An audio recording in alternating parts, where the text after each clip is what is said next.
All right, so we'll get started here.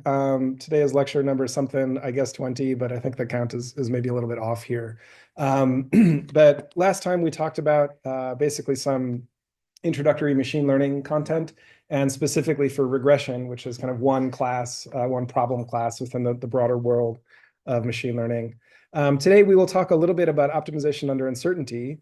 So kind of in the optimization examples leading up to kind of lecture 18 here, we had sort of assumed that you have complete access to all the information you could ever want. So you have a perfect model of the system. You have perfect forecasts of prices of solar power production of whatever else might influence your system, occupant behavior, driving patterns of an electric vehicle, and so on. So today, the main topic here, we'll finish up with a regression final example from that lecture, and then we'll talk about optimization uncertainty, which is about basically when you're in a world, the more realistic world where you don't have perfect information about your system, what can you do basically to sort of mitigate the influence of uncertainty? So we'll go through that. Today actually will be our last in-person class. So on Tuesday of next week, we will do an in-person tour of two research test houses that are just near campus, called the Renew House and the DC Nanogrid House. So we will meet at the usual class time, so 3 p.m., and we'll be at 541 Hayes Street, and I'll send this information out, but that's the DC house. So I think we'll start with that house, and then move to the Renew House. These are basically two test houses that have a bunch of the DERs that we have studied in this class, as well as some automation and control systems that do some of the stuff that you guys are working on for your projects. And then on Thursday, we will have a discussion class. So the homework problem number 3 on the current assignment that's due tonight is just a reading and discussion kind of assignment. So you don't have to turn anything in for problem number 3 this week, but I would like you guys to read basically the assigned reading, and then we will talk about it on next week, Thursday. But that discussion, I think, will just be a little bit easier if everybody's just on Zoom, rather than having people in person and people online. It just, I think, will be a little bit less awkward. And then similarly for the final presentations, so these will span the last 2 weeks of class. And yeah, the idea here basically is that you guys will present for about 10 minutes. And we'd like you to use no more than 10 slides. If you can get by with less than that, that's also fine, but don't go crazy, please. And we will have to, keep track of time, so we'll cut people off at some point. We want to save time for Q&A, not only from the course staff, but also from your peers, right? So my hope is that these presentations are not crazy stressful. And you don't have to have absolutely everything that you did in your project crammed into the talk. We want basically a clear story that has a beginning, a middle, and an end, right? So why did you pick the problem? Why is it kind of interesting? What did you do? How did you do it? And then what are the main results? And so, you don't have to put in all the details into the talk, just enough to kind of convey that basic story.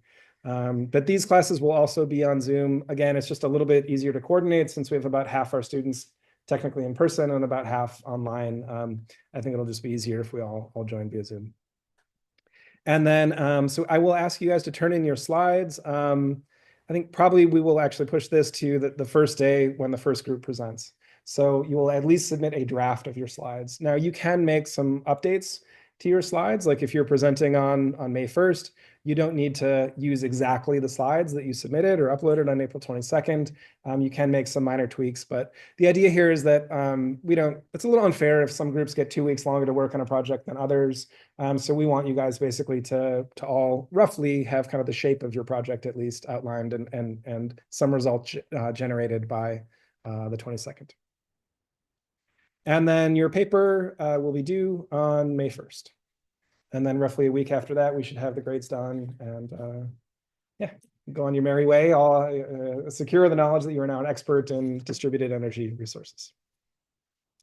Right, other rules here. So just like for the project pitches that we did a while back, each group should only have one presenter. So we're not doing the thing where each team member stands up and talks for a minute or something like that. So one presenter, but then the other members of your team should be there and available to field questions if needed.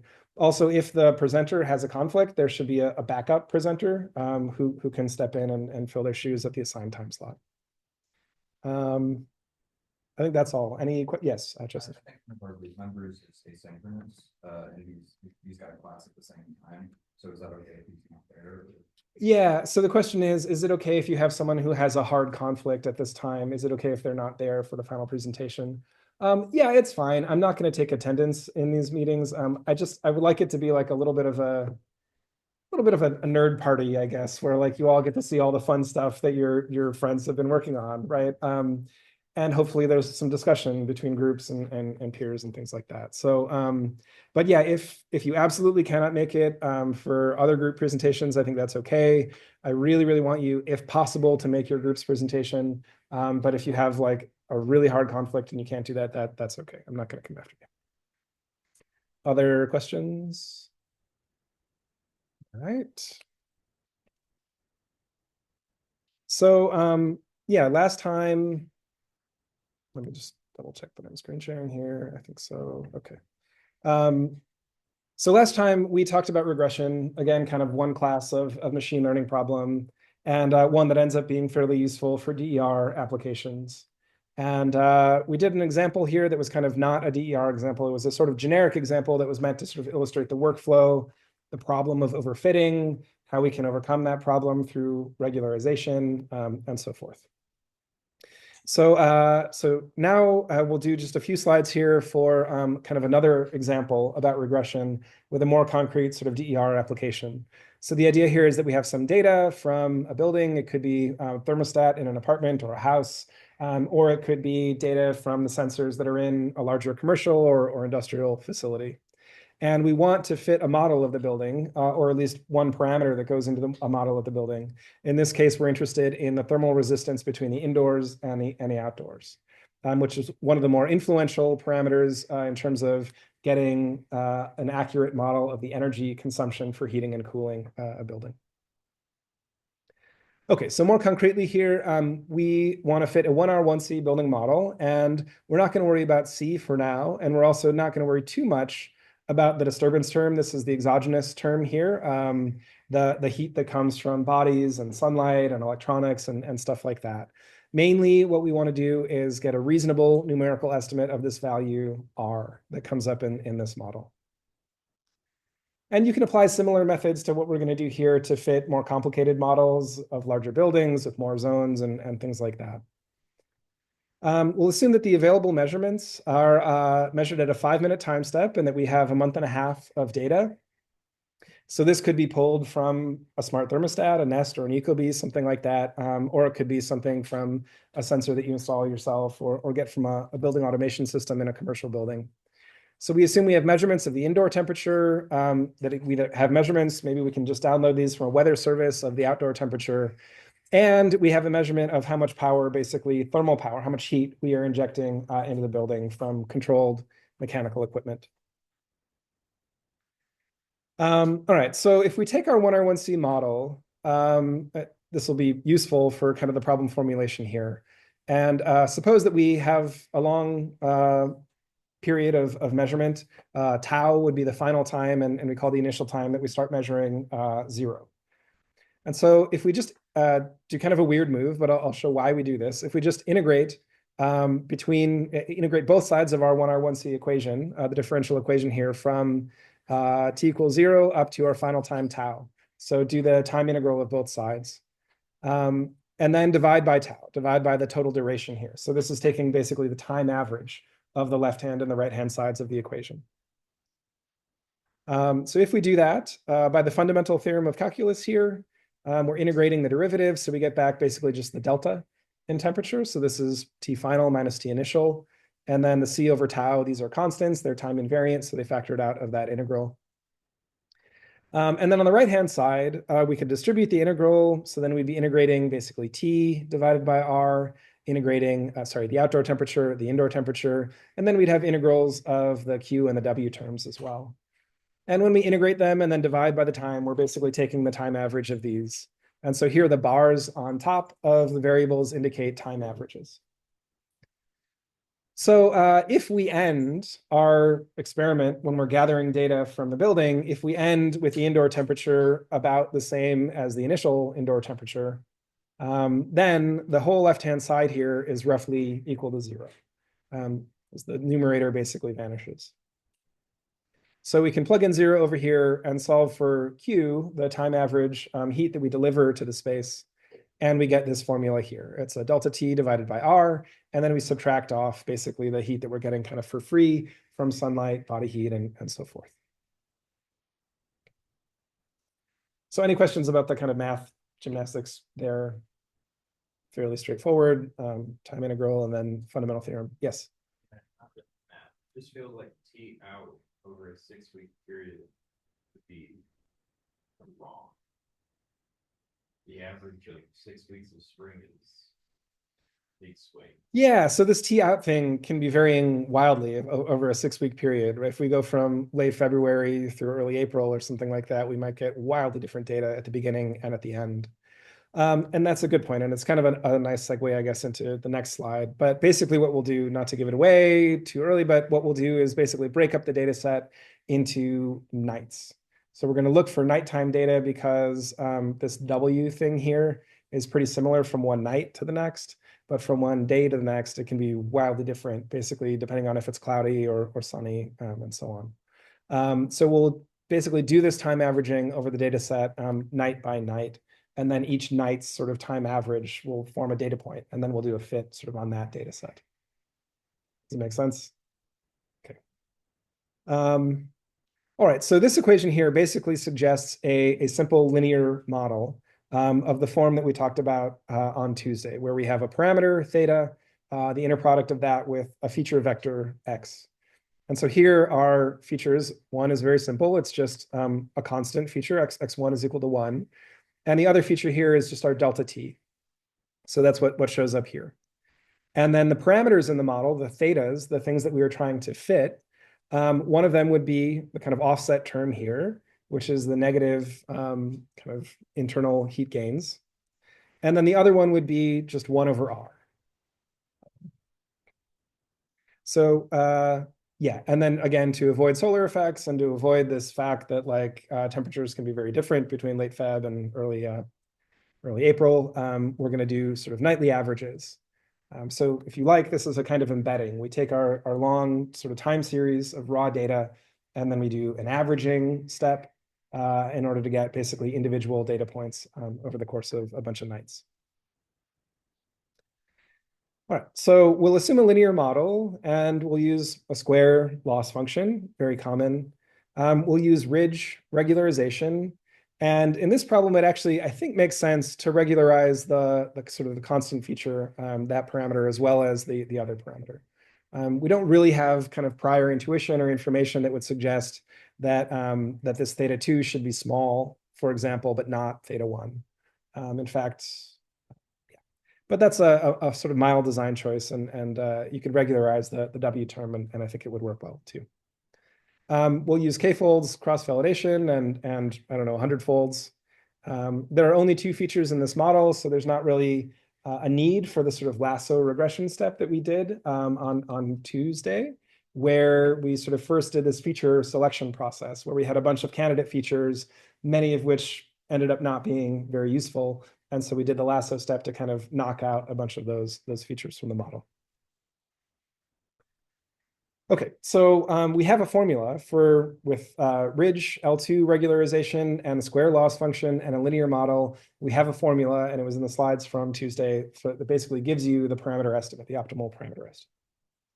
So, so I just ran that a bunch on the data set that we have. And so here I'm plotting the averages of the parameter value theta 1 and theta 2. This is the averages over the k folds that we slice the data set into. And so you can see a similar pattern, again, as we increase the weight here, lambda, the regularization weight, the parameters begin to kind of converge closer to 0.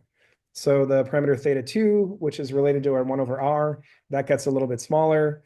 And then parameter theta 1, its magnitude also gets smaller. And then here I'm plotting the mean loss. So this is the average over all the k folds that we're using of the mean squared error between our predictions and the data, the targets. And so this is the training data is the red curve, the validation data is the blue curve in the bottom plot. And you can see that the validation error goes down a little bit here, And then it begins to go up as we kind of are overly regularizing our model. And so this lambda star, basically of the points that I swept, this is the one that gave the lowest validation error. And then the parameter estimates. So we get basically a different estimate for each of the k folds that we did in the data. So each way we slice the data and then hide some from ourselves and then use that data later for validation. Each of those kind of random allocations of data to training versus validation leads to slightly different estimates of the parameters in the model. And so here I'm plotting a histogram on the left-hand side of the estimated thermal resistance R that we get.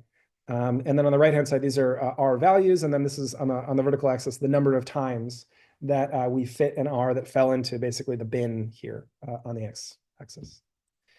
So you can see we're kind of around 2.4 to 2.5 for our thermal resistance in units of kW per degree. And then similarly, we have another histogram over here, which is showing basically the distribution of the W bar, the time average internal heat gains. And so you can see the average there is kind of somewhere around maybe 500 watts, kind of typical value for a single family house. And then after we retrain on all of the data, the both training plus validation data, we get a data set that looks something like this. So here we're plotting the temperature difference, the delta T between the indoor temperature and the outdoor temperature. And each data point here would be, you look at that delta T, you take the time average over the whole night, and then that becomes sort of one data point here on the x-axis. And then on the y-axis is the corresponding time average of the heat, the thermal power that is delivered to the space. And so you can see our fit here is kind of roughly in the middle of the data. Okay. And we get a value, even though we only really wanted R, we get a value that could be useful. And we get the time average value of W as well. So if we go back to our original model here, we at least know kind of roughly how big this thing should be overnight. And then we, again, probably to actually use this model in a sort of control or operational problem, we would want to augment that sort of nightly overnight estimate of W with some solar information, for example, during the day. Okay, anyway, all that to say that this is kind of a simpler workflow, but using pretty simple tools, you can get pretty reliable estimates of parameters that go into models. So any questions about this example?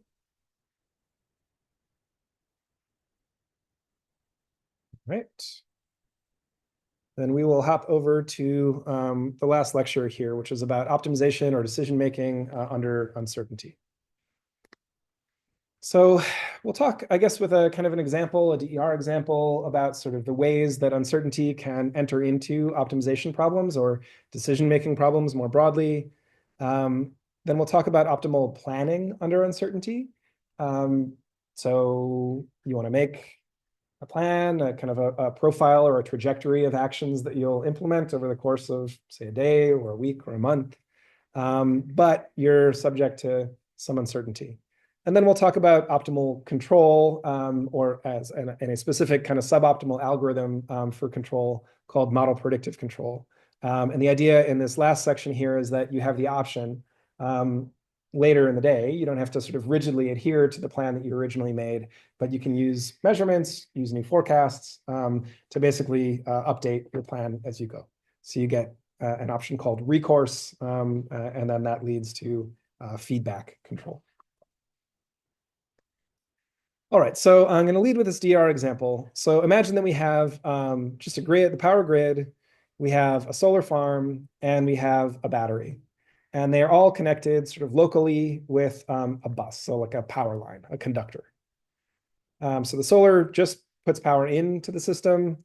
The battery either can discharge or it can charge. And here we're splitting the power into charging and discharging powers. And then basically whatever is left over that we're not charging, discharging from the battery or charging into the battery or getting out of the solar, that is basically what we exchange with the power grid. And we want to operate this system over some time span, and we have a time varying price of electricity. So we want to do a buy low, sell high sort of a thing. But there's one wrinkle to this problem that I will add in a second here. So just like in your homework problem that you guys may have done already or that you're working on for tonight, the decision variables end up being the energy trajectory in the battery and then the discharging and the charging powers. And in principle, we could just roll those into one power and just look at the, say, the chemical power. But here, I split them into charging and discharging, which works as well. We want to maximize our revenue from sort of a buy low, sell high thing. So maximize the money that we get from basically pushing solar power or battery power out to the grid.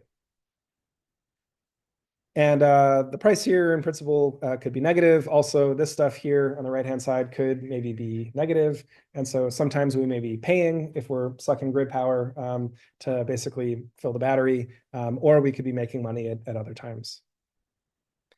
And then we have all the usual constraints. So we have our initial state, the final state. Here I'm constraining to be at least as high as the initial state, so we don't just kind of dump out the whole battery at the end of the day. We have our dynamics here. And then energy constraints, charging and discharging power constraints. And this is the wrinkle, kind of compared to the homework problem. Here I'm saying that the absolute value of the power that we're exchanging with the grid has to be below a certain limit. So this, if you like, could model sort of an interconnection constraint. So a building, for example, has wires that connect it to the utility grid. And those wires are only so thick, and they're at a given voltage. So they can only tolerate so much current flow, and therefore so much power flow. And maybe we have a constraint on how much we can backfeed to the grid. We also maybe have a constraint on how much we can draw from the grid. Okay. So, and then there's a bunch of input data. We need solar power production, or at least a forecast of that over the course of a day. We would need the entire profile here of the electricity price, and we'd need all the battery parameters and so on. So any questions about the setup here? So basically, it's just a buy low, sell high sort of a problem, but we have this additional constraint, which is that we can't send too much current through this connection to the grid. Okay. So here's the price profile that I'm going to use. This is from the Midwest ISO, so fairly typical profile, kind of a morning peak, and then an afternoon or early evening peak. And this is what the optimization looks like, assuming it's a clear day. So this is on the top plot here, I'm plotting the solar power versus time, beginning at midnight and going to the next midnight. So 12 here is noon. And we get a little bit more solar in the afternoon. And I think I'm using the parameters for like a home battery. So this is, roughly maybe 10 kilowatt solar array and maybe a 13 kilowatt hour battery. So daily revenue of $2 is not huge, but for a system of that size, it's kind of reasonable. Okay, so here's our solar that's being supplied. And then these are the decisions that we make. So we charge a little bit in the morning, and then we discharge, I guess, during that morning peak when the price is fairly high. We charge, basically absorb all that solar energy that we're getting for free. And then toward the end of the day, as we have another peak, let's see, do we discharge during that period? Yes. And then I guess we just kind of drift or maybe refill the battery a little bit toward the end of the day. And so we start at 0, and then battery charges, discharges, charges again off the solar, and then discharges again in the evening. So yes, question. Is the revenue value gross or net? So this is the question is this the gross or the net? This is the net revenue. Yeah. Okay. So that's a clear day. What happens on a partly cloudy day? So the only thing that's really changing in between this problem and the next is that we have, rather than clear skies, we have cloudy skies during part of the day. So the profile for the solar kind of looks similar, although it's just at a lower level. We peak at about 5 kW rather than at about, say, 8 kW on the prior plot. And the profile looks kind of similar. We charge in the morning, we hit the morning peak, we discharge a little bit there, and then we fill up the battery somewhat using the solar that's available to us. But the battery charge state doesn't get as high as it does, I guess, in the first one, because we don't have as much kind of free energy available from the solar. And then we again discharge, during the afternoon or early evening peak. And then here's the same plot, but for a cloudy day. So now the solar resource is a lot lower, and we do a fair amount less. So we still charge in the morning, discharge during the morning peak. We do pretty much nothing during the day, And then we discharge kind of a little bit. We have what energy is left in the battery. We kind of dump that during the high price evening period, and then nothing for the rest of the day. So the profiles look kind of broadly similar. And the intuition of what you're doing is, I think, pretty similar between the profiles, but the actions look somewhat different depending on how much sunshine is available to us and things like that. Okay, so to come up with each of these, again, I call this omniscient optimization because we have a perfect model of the battery. So we know the model structure, the sort of first order linear differential equation type model of the battery. We assume that is perfect. In reality, a battery is more complicated. It doesn't have quite that same simple first order linear structure. We also assume that we know exactly the parameters that go into the model. So we know the time constants, we know the energy and the power capacities and so on. We also assume that we have a perfect measurement of the initial energy that's in the battery. So we know its state of charge exactly. In reality, state of charge estimation is actually a fairly challenging field. And so it's not trivial to come up with an estimate of how much energy is actually in your battery. And we also assume that we have perfect foreknowledge of what we're getting from the sun. And also we have perfect knowledge of what the energy price is going to be over the course of the day. So basically, every single number that shows up in the problem statement, we're assuming we know it perfectly. But in reality, some of these assumptions can be bad. Again, a real battery is not a first order linear system. It's something more complicated. Predicting solar power output from a given array, one array in one location is pretty challenging. Actually, predicting the overall solar generation over many, many power plants and rooftop arrays and things like that in a whole state, that's actually not as hard. It's a simpler problem because you get sort of a smoothing effect by adding up all the different systems. But for any one system, it's a real challenge. Okay. So to talk through a little bit of some introductory ideas about optimization and decision making under uncertainty, let's assume that our solar forecast is not perfect. But let's assume all the other stuff is perfect. So we do have a perfect model of battery and so on and so forth. And then, at least for the beginning in this section, let's assume that the sort of information pattern that we're dealing with basically says that around midnight, we get a forecast of the prices and the solar power for the next day. We put that into optimization and make a plan for the day. And then we rigidly stick to that plan, even if things change, weather forecasts get updated and things like that. We just put on blinders and say, nope, I've already made my decision and I'm sticking to it. All right, and then we'll use basically a few different profiles for the actual solar power. So here, the pink is solar power on kind of a clear day. And basically, I came up with these, by the way, by just taking real weather data from West Lafayette, running it through the solar models that we developed, a month and a half ago or whatever at this point, and then kind of combing through that data set. I did it for like a year, and then I just sort of combed through to find a nice clear day, a partly cloudy day, and a cloudy day. All right, so let's assume that we have three possible forecasts, and one of them says it's going to be clear. You look at your weather app and it's just a picture of the sun. One of them says partly cloudy, and the other one says cloudy all day. And then let's also imagine that we have a true thing. So when we're making decisions, we don't know if it's going to be clear, partly cloudy, or cloudy.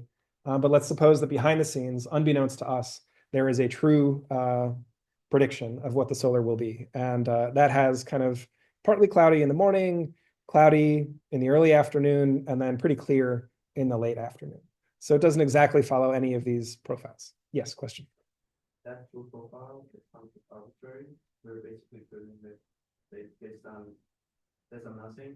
Yeah, so where did I get this from? It is basically arbitrary. I'm choosing it sort of based on nothing. I chose it to give sort of interesting behavior in this example problem. It's a toy problem, but I'm just imagining, what if we thought it was going to be clear, but then, a storm blows in, it gets real cloudy for a while, and then the weather clears up, and now it's sunny. What would the influence of this be? So, if we make a clear sky prediction, but the actual thing is like this, then probably the plan that we made might not be very good, right? So how do we account for that sort of uncertainty effect? Good questions. Thank you. All right. So a simple way to do this planning problem, not necessarily great, but it would basically make sort of the best forecast you can. So pick a W hat. This could be maybe clear, cloudy, partly cloudy. and then to just solve kind of the same optimization problem that we solved previously. So we want to plan the energy and the power profiles. We want to maximize our buy low, sell high revenue.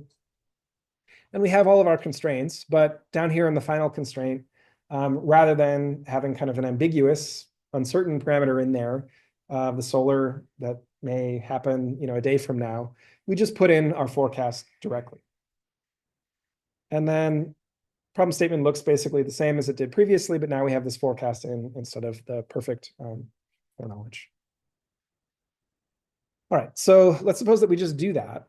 And again, with this power profile. And let's assume to begin with that our forecast that we use in that optimization problem here is the clear sky envelope. So here I'm plotting the clear sky solar, and then the actual, sort of the omniscient. So if you could see the future, what you would know the solar actually supply was going to be like. So again, sunny-ish in the morning, cloudy, and then sunnier in the afternoon. And then the black traces in the bottom two plots here are just, again, the decisions that would come out of the omniscient optimization. And the dashed pink lines here are the decisions that come out of, wait, sorry. Okay. Out of planning with the clear sky, but then the actual implementation that we get, I guess, follows the available solar from the omniscient thing. Nope, that's not right. Okay. Sorry. So the pink curves, let's just look at the power plot here specifically in the middle for the battery charging and discharging.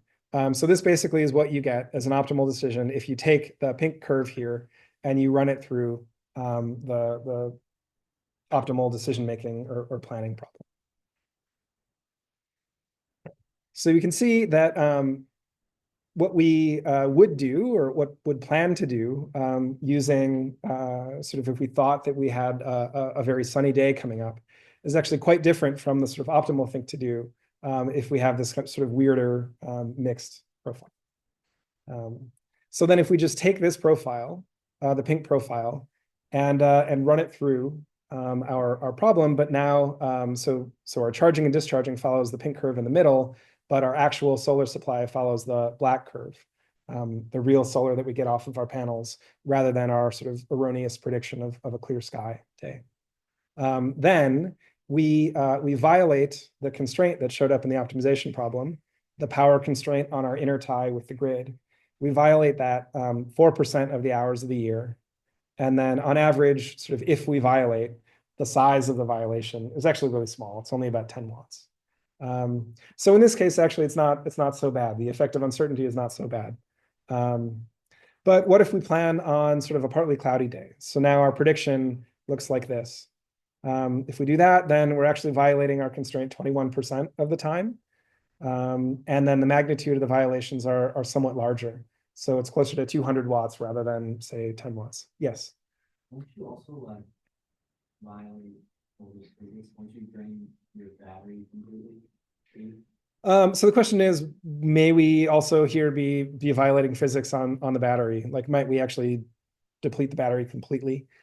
So yes, that is a possibility. So actually, any of these constraints conceivably could be violated here if we sort of rigidly make our plan, but we have less solar energy than we thought.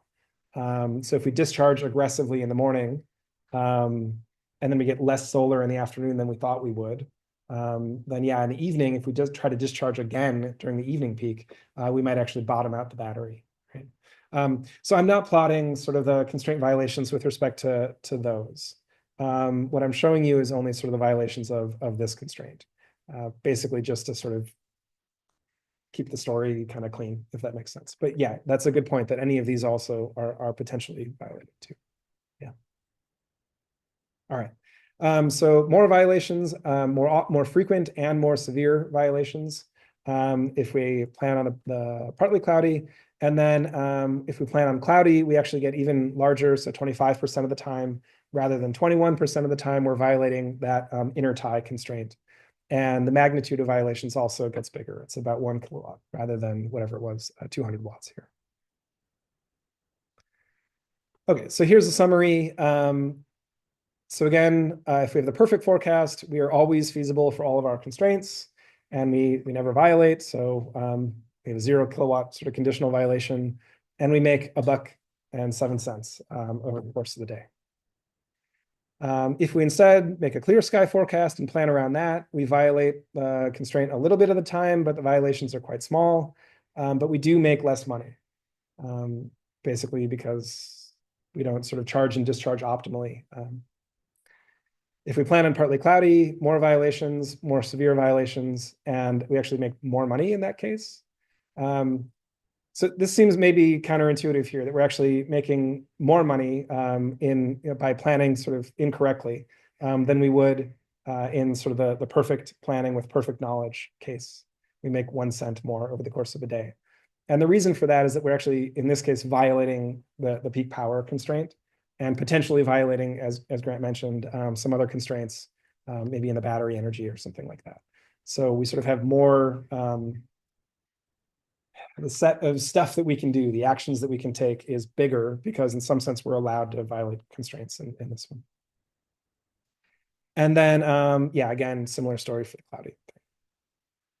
All right, so suppose that we really don't want to violate these constraints because maybe we're going to overload a transformer and burn out some super expensive piece of equipment. So we really worry about that. So what can we do in our decision-making process, basically to better account for the uncertainty that's inherent in this problem? All right, so that brings us to the problem or the topic of optimal planning under uncertainty. And there are a few approaches here that I'm going to go through. So a risk-neutral approach to planning.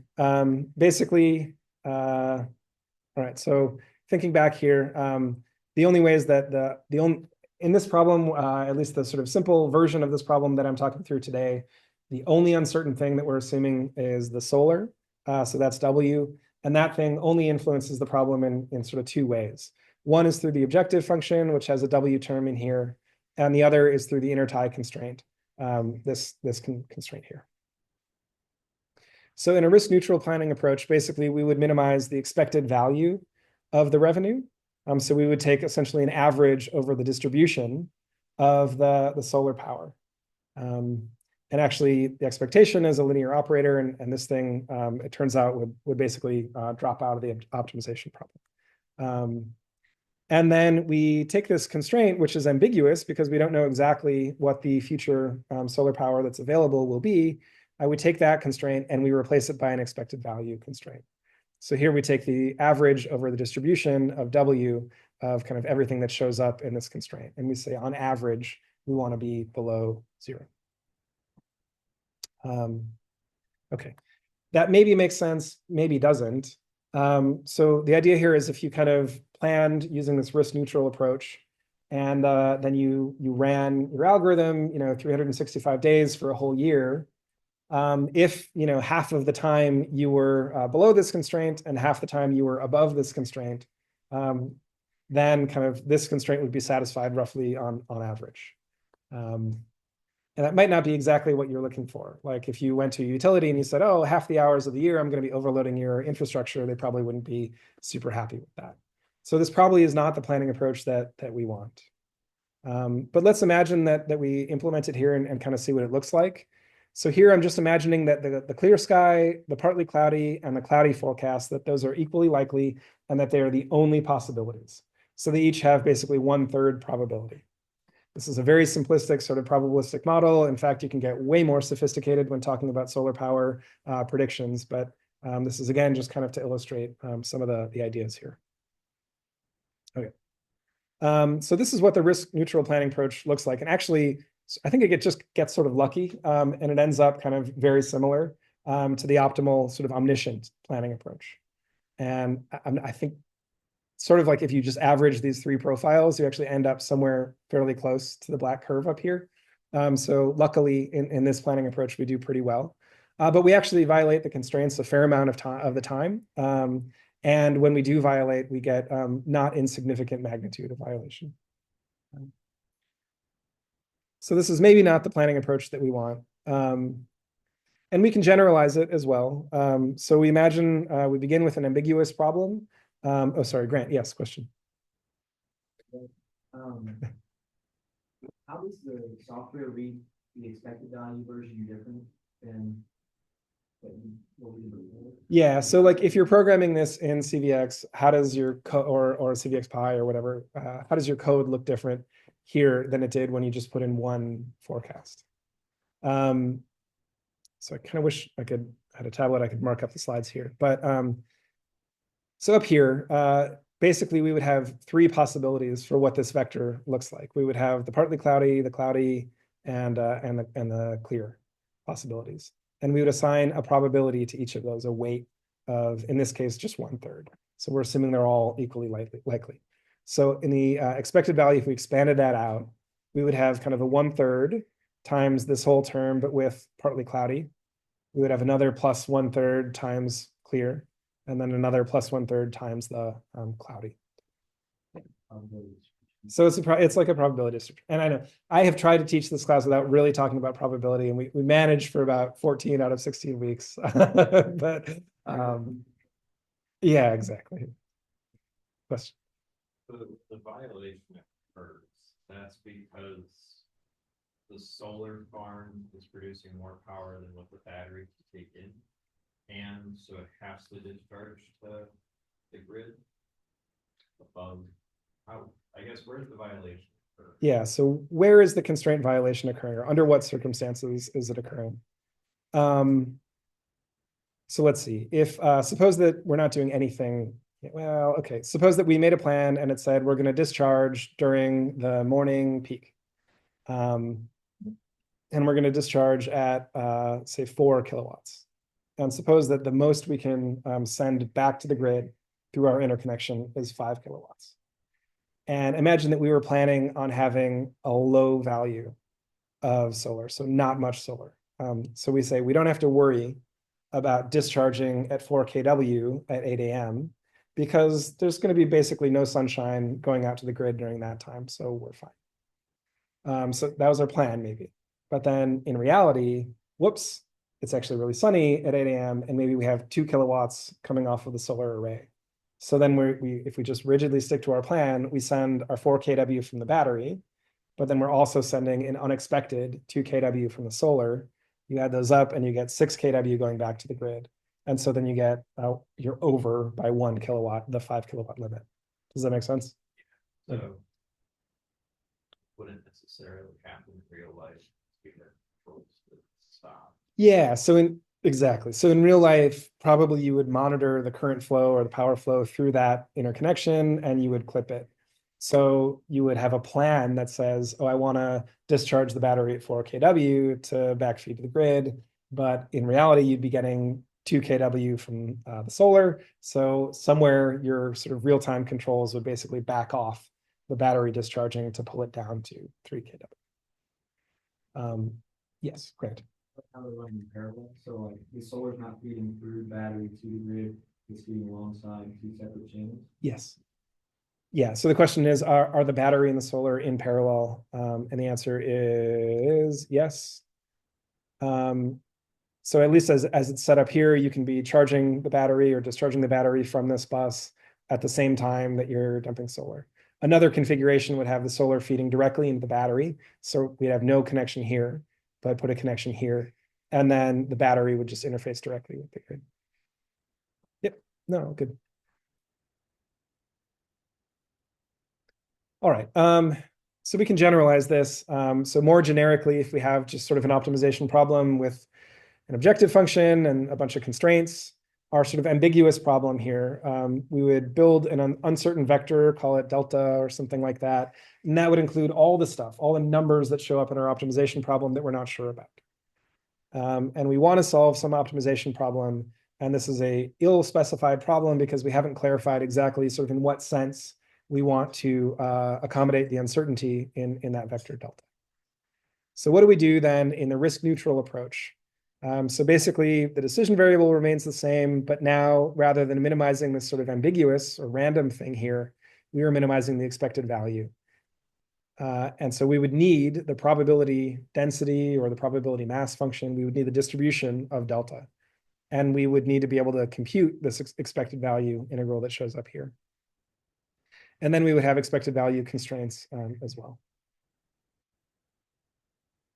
Okay, so roughly this basically says I'm going to be, solving this problem a whole bunch of times, and on average, over all the times and all the days that I implement it, on average, I want to satisfy my constraints, which is maybe not what we're looking for kind of in general. At the other end of the spectrum would be a maximally risk-averse planning approach.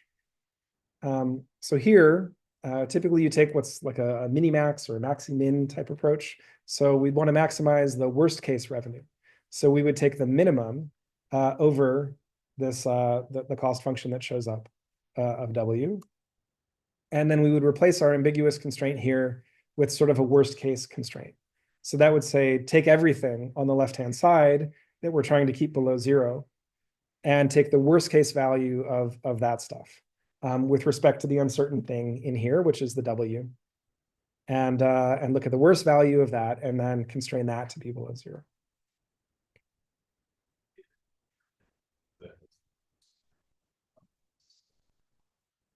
Yeah, so what would the worst case be here in the solar example? It's not so up here in the revenue in the objective function, the worst case value with respect to this would be the cloudy thing. You have the least solar available, right? For the constraint, it's not as clear.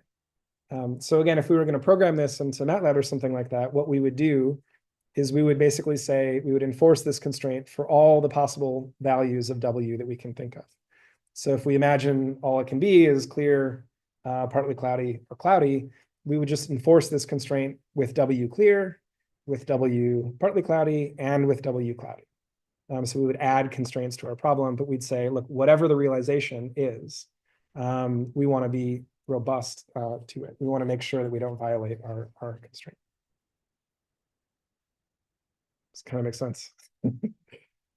This is all fuzzy stuff, and to be fair, this is like the hardest material that we learn all semester.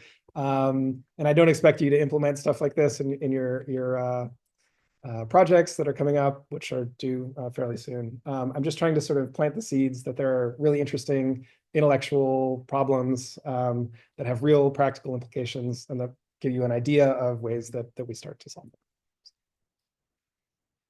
Okay, so imagine that our view of the world is that there are only three possibilities. We can either have clear sky, partly cloudy sky, or cloudy sky, and we have a forecast associated with each of those. And then we do this sort of risk-averse planning approach. And we enforce our constraints sort of for all possible values here. And then we want to maximize sort of the worst case value of this thing. So in that case, we get quite different looking plan from what we saw in the risk neutral case. We also get significantly fewer constraint violations.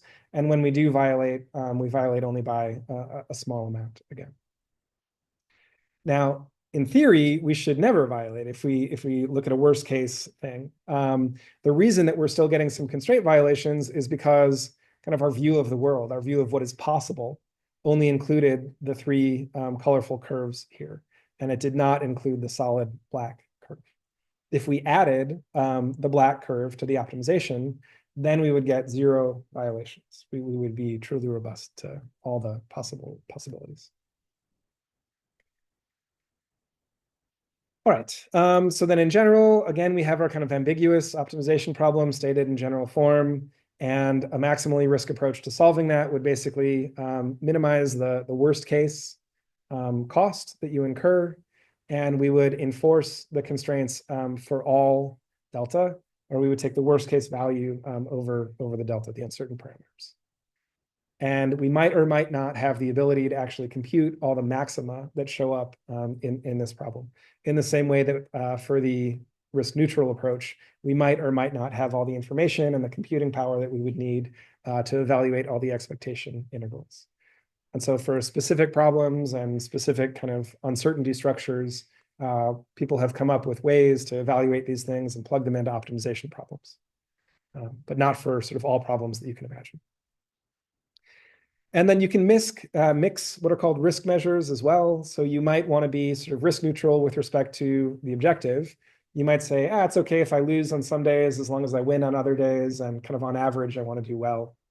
But it probably makes more sense to be kind of pessimistic with respect to the constraints. if the true cost of overloading a transformer ends up being, really catastrophically high, you might want to be really pessimistic with respect to that. So we could minimize, sort of take the risk neutral approach in the objective, the maximally risk averse approach in the constraints. And if we do that, actually, it turns out that the results end up looking pretty similar to what they did in the previous slide. And then there's a whole field called, well, actually, risk shows up, or optimization under uncertainty shows up in many, many different fields. But there is a topic called a risk measure. We saw 2 examples of it, but there are many other examples that you can use. And there are ways to basically disambiguate these ambiguous constraints that arise when we have uncertain data in our optimization problems. So we go from saying, oh, I want to keep some kind of weird, random, uncertain thing below 0 to saying, I want to keep the risk inherent in that uncertain thing below 0. So the risk measure for the expected value is a risk neutral thing. Again, it basically says, yeah, you can violate sometimes as long as you don't violate other times. The max over the uncertain parameter is kind of maximally risk averse. And then there are other risk measures that kind of interpolate between those 2 extremes. And here are some terms for them. Value at risk basically would assign a probability. It would say, look, rather than having this ambiguous constraint, we would say, with probability 95% or 99%, I would like the left-hand side to be not positive. Conditional value at risk would, again, assume sort of a probabilistic framework, but it wouldn't just enforce the probability. It would also say, when you violate, I want the average violation to be small, below some level. And there are many other risk measures that kind of show up there too. Okay, so this topic of decision-making under uncertainty, or planning under uncertainty, brings us very close to the topic of what's called optimal control, or sequential decision-making under uncertainty. And this really hinges the difference between kind of planning versus control, is recognizing that in reality, we might not have to rigidly stick to our plan. We make a plan at midnight. We don't have to do it, through 11 p.m. the next day. In fact, we can get new information and update our plans as we go. So that option to sort of update your plan of action as you get new information is called recourse. Just like, I don't know, I had no recourse. The cops just came and threw me in a van. There was nothing else that I could do, I guess. Sorry, bad example. But if you have some ability to sort of update and change as information comes in, you have recourse. Okay. And then a decision problem that has recourse in it gives rise to what we call feedback, which is the topic of many classes that you guys probably have taken in undergrad and so on. But the basic idea here is that we have some system, could be a physical system, could be a cyber physical system that includes both software and also some hardware. There are some uncertain influences on the system. These could be uncertain models that we're using. It could be the amount of sun that hits our solar panels or whatever. And then we have some sensors or ability to gather information from the system. Those observations go into our controller, sometimes called an agent, depending on who you're talking to. And then that basically makes a decision, which could be called the action or the control input, something like that. Again, the nomenclature for these things varies from one field to the next. And this general field, general problem can be referred to either as optimal control, robust control, feedback control, stochastic control. These are all words for kind of different approaches to this problem. Sequential decision-making under uncertainty, I think, is kind of a pretty broad and generic term. In the world of operations research and industrial engineering, they would refer to this probably either as a Markov decision process or as multi-stage stochastic programming with recourse. And then over in the computer science department, they would probably call this a reinforcement learning problem. Okay, so like many, many disciplines, many professors and grad students and so forth, many companies all kind of coming up with good approaches to these challenging problems of making decisions kind of over and over as you get sort of new information and there's uncertainty present. Okay, so here's an illustration of basically the difference between planning and what you might call control. So again, in the planning problem, we'd make some information, observations, gather some information, download a forecast, whatever it might be, measure something. We would take that to a computer, we would run some code and make some decisions, and then we would have a plan of action for the whole day. And then we just implement our plan according to the decisions made here. We would just implement it over and over as we go through the day. So this would be like, I wake up in the morning and I say, I'm going to be hungry at noon. I'm going to get lunch exactly at noon, and I'm going to go to the Korean restaurant. Whereas a control problem, we would regularly be able to gather new information, update our decisions, act for a little while, and then we repeat that process. So new information comes in, and then we get a chance to update our decisions, and we act, in a modified fashion. So this is like, I don't know, as the morning wears on, maybe I decide, oh, I'm hungry now, I'm going to have a little snack. And then I'm not actually hungry for lunch at noon. I wait until 1 p.m. And at that point, I know there's going to be a line at the Korean restaurant. I look at that on Google. And so I decide to go over and get a sandwich instead. So we all kind of, do planning and do control in our regular everyday lives, but building software that can kind of automate these things is a different challenge. Okay. So I just want to describe one algorithm called model predictive control, which is a pretty broad and pretty powerful method for sequential decision-making under uncertainty, or you might call it optimal control. This is by no means the only approach to these problems, but it does work well for a wide range of problems. So I'll talk a little bit about how this works. It's a very generic algorithm, and you can imagine implementing it, and you actually probably do a little bit in your day-to-day decision-making. But it basically just goes, you observe the system, you gather some information, then you make some predictions about the things that you're not exactly certain about. So in the battery planning problem, this would be, again, downloading a weather forecast, running it through a solar model, and getting a prediction of what the power output from a solar panel is likely to be. We would take our observations and our predictions and maybe some models of the system. We would plug that all in to an optimization problem, similar to what you guys have done for the homework this week. And we would make a plan of action that is optimal, but only in a sort of narrow world where we imagine that we have perfect information, perfect predictions, and so on. And then we act on that plan for a while, maybe for a nanosecond, maybe for an hour.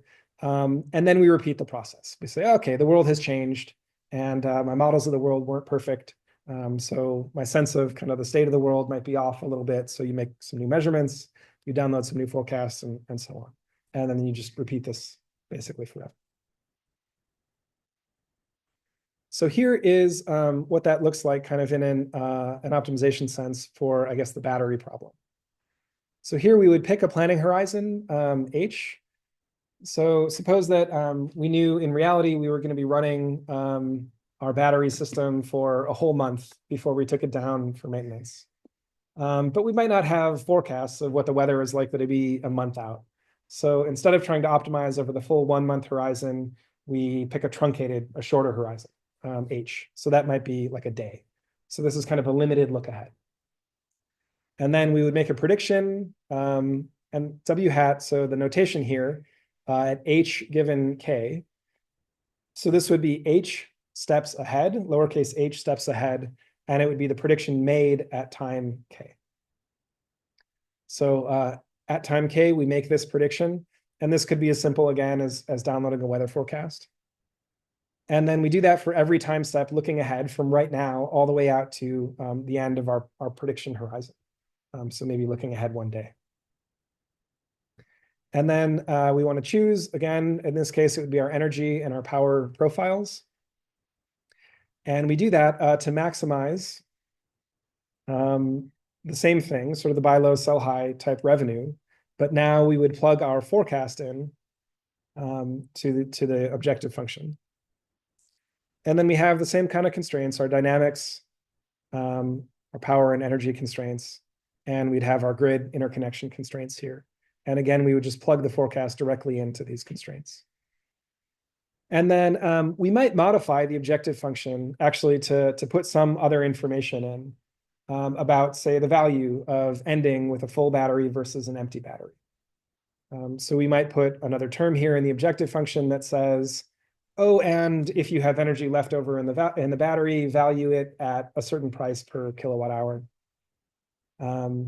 Or we might put in another constraint that says we want to end with at least as much energy in the battery as we began. So these are sort of terminal constraints, terminal costs that we put into the problem to hopefully elicit better overall behavior when we implement this problem over and over and over for days on end. Okay. So I'm going to show an example of what model predictive control, or MPC, looks like on this particular problem. I'll use a very simple prediction method, although actually last lecture we talked about ways to get at significantly more more accurate and sophisticated predictions. But let's suppose that basically we have a measurement of what we got off of our solar panel previously, so over the last time step. So we just compare that to basically our clear sky, our partly cloudy, and our cloudy forecast. And then call the closest one between W and each of these options. Call the option that is closest to W, the actual measurement from last time step, call that W star. And then just predict that we stay kind of along that trajectory for the whole rest of the planning horizon. So in words, what this means basically is we say, okay, what are the current conditions? Are we currently cloudy, partly cloudy, or clear? Okay, then just assume that we're going to stay in those exact conditions for the rest of the day.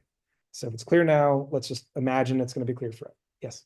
Is it constant shifting horizon, or is it set and you're just figuring it out? Like, so are we saying, I'm gonna plan for a day from now, like it's gonna be cloudy, and then the next minute I'll say, oh, it's actually gonna be sunny for the next minute. So the question is this a, well, I don't know. I'm not exactly sure what the question is. I'm going to try to answer what I think was your question. Correct me if I'm wrong, if I'm kind of talking past you. But so this typically, another word for model predictive control is called receding horizon control. So the idea is that you have kind of a fixed duration that you're planning over, call it 24 hours. And then maybe you replan every hour, say. So you would basically, it marches along as you go. So you're always looking ahead a day. So it's not like, okay, I'm planning now at 4 p.m. It's not like I'm gonna just continually plan through to 4 p.m. on Friday, so that my look ahead is getting shorter and shorter as I go. But actually, the look ahead remains constant, if that makes sense. What's the benefit of having the whole horizon be so far out there versus having it be really close, like just predicting for the next hour? Yeah. So why look ahead 24 hours? Why not look ahead 2 hours or 5 hours or something like this? It's a good question. Generally speaking, there are trade-offs. So the further you look ahead, so if you only look ahead 1 hour, suppose you're doing like a robot planning problem rather than, I know that's totally out of left field, but rather than doing an energy problem. And you might be going after, if you're only looking ahead a little distance, you might choose a path that looks really good, really clear, looks like it gets you into a nice location if you only look ahead 6 feet or something like that. But actually at the end of that route, there's a dead end. And you sort of don't plan ahead far enough to recognize that you could end up at that dead end. Whereas if you plan ahead, for an hour or 6 hours or a day, you might have enough information that you would see that and say, oh, actually, I don't want to take the left turn. I want to take the right turn, even though it looks slower now or looks like rougher terrain right now. There's no sort of dead end looming there. So generally having a longer prediction horizon usually makes you more robust to sort of nearsighted mistakes like that.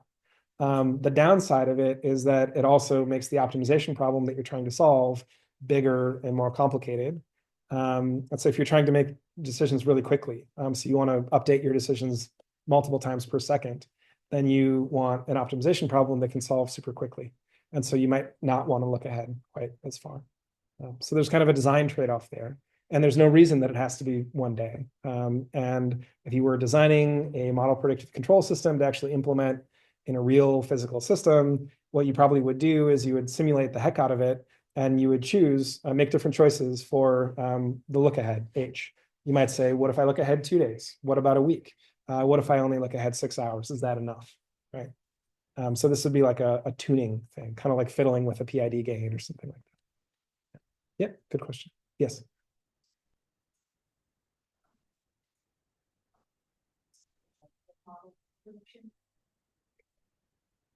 Yeah, are there circumstances where you might want to use a generative model for coming up with these predictions? Yeah, I mean, I don't see why not. So you mean like ask ChatGPT, what is the solar power from my 14 kilowatt array likely to be tomorrow? And For images, for your denoising Hmm. I was thinking about what magnitude that with in this application that can. Yeah, so for like an image denoising problem, I'm not really sure about that. No, no, it's a yeah, I don't know. I guess my answer is I'm not quite sure. I would think of an image denoising thing as more of kind of like a static optimization problem. You're trying to get sort of the clearest version of the thing that you can, but you're not sort of getting new images coming in periodically, and so there's not as much of like a time element to it. But I'm sure that there are image processing problems that actually do have that time element. Probably like video streaming is one. So I don't know. It may be in that case that you'd want to use more like yes. I'm not quite sure whether this, this is relevant to that question, but, these cars, there's like autonomous vehicles, and basically it's, they go, I'm not sure about the names, these robots that carry the food around the campus. Yeah. They use model predictive control based on just capturing images, like in each minute, each segment basically, and doing this computer vision stuff or image analysis and doing this model predictive control on that to basically figure out their trajectory. Yeah. So the comment for folks who are online and may not be able to hear the room is that there are like mobile delivery robots, little like coolers on wheels, basically, that deliver sandwiches and whatnot around Purdue. And Arash commented that they use model predictive control. They also have, they might have multiple sensors, but they at least have a camera, right?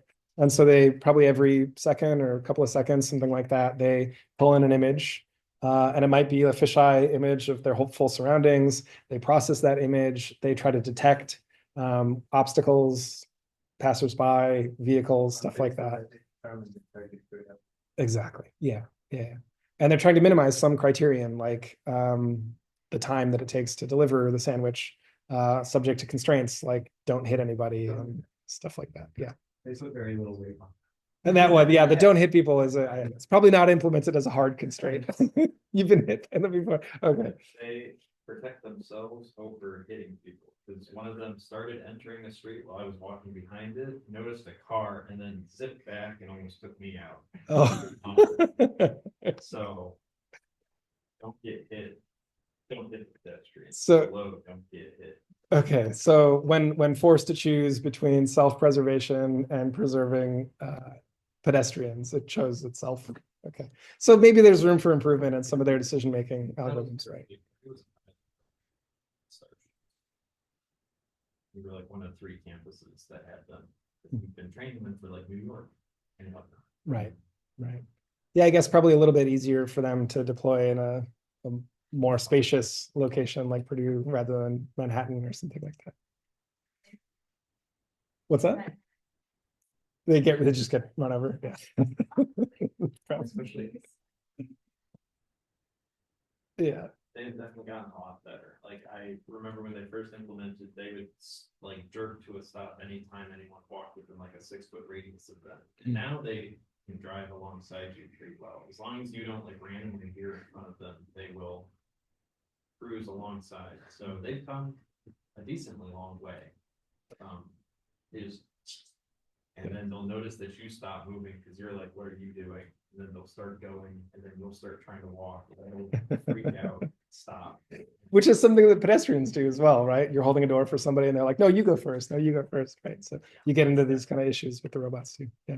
But that's interesting that they've gotten a lot better even in the years that you've been here. Okay, so wrapping up here, if we implement model predictive control with this very simple, you might say stupid simple prediction algorithm, we could come up with much better prediction algorithms. But we get a fairly low constraint violation frequency, although when we do violate, it's not insignificant. The profile of how we act looks fairly similar, I guess. Actually, the predictions, these are the one step ahead predictions. So the predictions are updated at every time step. And again, the prediction just says, look, if it's clear right now, predict it'll stay clear forever. or at least for the next time step. So the predictions are reasonably close to the truth here. And the action profile is sort of similar to what we would get as well. So, so here's just a summary plot. So here we're plotting the revenue that we're trying to make from this buy low, sell high sort of problem on the y-axis versus on the x-axis here, we have how often are we violating that grid intertie constraint. And so over here we have, if you could make perfect forecasts, you would never violate the constraint, and you would make like $1.07 or $1.08, whatever this is, of revenue. The maximally risk averse thing, again, it doesn't get the constraint violation to 0 because I basically didn't feed it all possibilities of what the solar production could be. I only gave it the 3 possible predictions of the cloudy, clear, and partly cloudy. Down here, we have the risk neutral approach, which makes more money than the risk averse approach, but it violates the constraint 25% of the time. So a lot more often we're kind of down here. And then model predictive control is like somewhere in between. It actually makes the highest revenue, but it also violates the constraints a fair amount of the time, I guess 8%. So anyway, depending on how you felt about money versus safety, you might pick one or the other of these algorithms. Yeah, Grant. I wonder what would happen if you gave a penalization coefficient or penalization price for breaking constraint. I feel like that would be a realistic scenario that would happen in the industry where it's like, it's going to save us this many hours of work using this, or this much money potentially. We break the rules a few times. What's the fees going to be? Yeah, so the comment is here we're trying to implement this as a hard constraint, but you could equally well take this thing and say, we might violate this once in a while and it might not be the end of the world. And so you might basically take this thing and put it up into the objective function and then penalize sort of deviations from the safe range. And say, yeah, Duke Energy wants us to keep our power draw below 5 kW, but if it's 5.1 for 10 minutes, is anyone even going to notice or care? So yeah, that's again like it's just a modeling choice, a design choice, and yeah, so that's the sort of thing where you might test the sensitivity to that in simulation before you actually went out. And if you saw, hey, if I can violate by 2% once in a while, increases my revenue by 10%, then you might actually do it in your code. Zach? I guess a different thought was just be like 90% of your, like if you can only push 5 kilowatts, do 90% of 5 kilowatts. Oh yeah, right. Risk, so that way we never are above. Totally. Yeah, well, so the comment for folks online is you could bake in a safety margin here. So if this is 5 kW, you could subtract off half a kW or something like that. And then you would tell your optimization, I want to stay below 4.5 kW. And you'd have that half kW safety margin just in case your optimization doesn't perform exactly right. And that also is a very common thing to do in practice. Yeah. Okay. So just to summarize here, model predictive control is one algorithm out of many, many choices for kind of the sequential decision-making under uncertainty problem, or optimal control is another word for that. It uses optimization as a subroutine under the hood, but MPC is generally not optimal in the sense that there are other decision-making algorithms that you could use that might get better performance on your problem than MPC does. So that can happen. But often MPC it's pretty easy to implement, and you guys already kind of know everything that you need to know to implement it on real problems. Be careful, obviously, implement it in software first and model and simulate the heck out of it. But you basically have the ingredients that you need to know to implement it. And often it does unreasonably well in practice. And in particular for DER type problems, it can be very powerful. A dirty secret is that the models that we use, the forecasts that we make, and our estimates of the state of the world don't have to be great. That's kind of the beauty of using feedback to continually sort of update our information and our plans, is that we can be robust to a lot of this stuff, model errors, imperfect forecasts, and so on. And this is actually a pretty old algorithm. It's like 50 years old at this point. It came into fashion in the chemical processing industry in the 1980s, where it was called dynamic matrix control. But it's used in robotics, for example, for delivery bots and stuff like that, autonomous vehicles, various other applications. It is used in finance. So for planning investment portfolios, things like that. If you can make predictions of stock prices, you can plug that into optimization. But hey, your stock price predictions aren't going to be perfect, so you'll update them periodically. It's used in supply chain management. So for things like routing through Amazon supply chain, deciding how much of a given product to keep in a warehouse at a given time, stuff like that. And there are many, many variants of MPC. I showed you kind of the simplest variant here where you make one prediction, but you can actually incorporate uncertainty information into the MPC optimization problem, where you might make a variety of forecasts, a portfolio of forecasts. You can implement it in a distributed fashion where rather than solving the optimization problem and making all the forecasting on one centralized computer, you might have a bunch of computers out at a bunch of different houses. Or on a bunch of different robots or something like that. And they might share information through a communication channel and then distribute the computing burden kind of across the fleet. And many other variances as well. And the last point here is that MPC is often overkill for many problems. So for example, in these battery problems, often the sort of buy low, sell high thing, you could come up with like a very simple sort of rule-based policy that says, if the price is above a certain threshold, I'm going to discharge my battery. If it's below a different threshold, I'm going to charge my battery. And in between, I'm going to do nothing. And a policy like that probably doesn't do as well as something like MPC that has all this high-powered forecasting and optimization built into it. But it's usually much simpler to implement and test. And often the performance gap is not huge. So if you are going to design an MPC or some other fancy algorithmic system, it's often a good idea to first kind of do the best that you can come up with using your own engineering intuition and simple rules, and then use that as a benchmark and see how much performance improvement you get from the fancy thing. And then you can decide whether it's kind of worth having all the bells and whistles.